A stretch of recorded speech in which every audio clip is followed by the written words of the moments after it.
আমাদের এটা Roman script নিয়ে আমাদেরকে বলা হয়েছে যে মাননীয় মুখ্যমন্ত্রী গত কয়েকদিন আগে সবাই শুনেছেন, এই রাজ্যের মানুষ সবাই জেনেছেন সে কথা, যে উনি বলছেন যে একটা লিপি, নির্দিষ্ট একটা লিপি, এই লিপি দিয়ে লিখতে হবে। কেন? আমাদের কি কোনো অধিকার নেই? আমরা কি আমাদের যার যার ভাষা, যার ইয়েতে আমরা কোন স্ক্রিপ্টে লিখবো, কোনখানে আমরা মানে লিখতে আমাদের ইয়েটা হয়, সুবিধাটা হয়, তো সেগুলি তো আমরাই জানবো নাকি?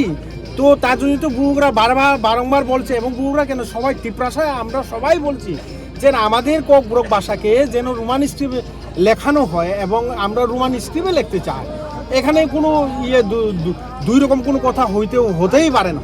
যেমন ধরুন, এই যে আমরা কি দেবনাগরী বললো, হে বললো, তো আমাদের দেখতে হবে আমাদের ছেলেগণ বা ভবিষ্যতে যারা স্টুডেন্ট আছে, আমাদের ফিউচার জেনারেশন যারা আছে, ওনারা কোন ইয়ে দিয়ে স্ক্রিপ্ট দিয়ে লিখলে তাদের সুবিধা হবে, সেটাই তো দেখতে হবে, তাই তো। এর জন্য আমাদের আজকে উঠে আসতে হয়েছে। অনেক দিন আগে সেটা এই দাবিগুলি হচ্ছে, অনেক দিন আগে আমরা চাইছি, এবং গত কয়েক বছর ধরে এই রোমান স্ক্রিপ্ট নিয়ে আমরা লড়াই চালিয়ে যাচ্ছি। আজকেও চালাবো, কেন চালাবো না? এবং এই রোমান স্ক্রিপ্ট এবং এই হরফে যাতে লেখানো হয়, সারা পৃথিবীর মানুষ যখন জানাতে হবে, সারা পৃথিবীর মানুষকে যখন আমাদের ভাষাটাকে আমরা স্প্রেড করতে যাব, তখন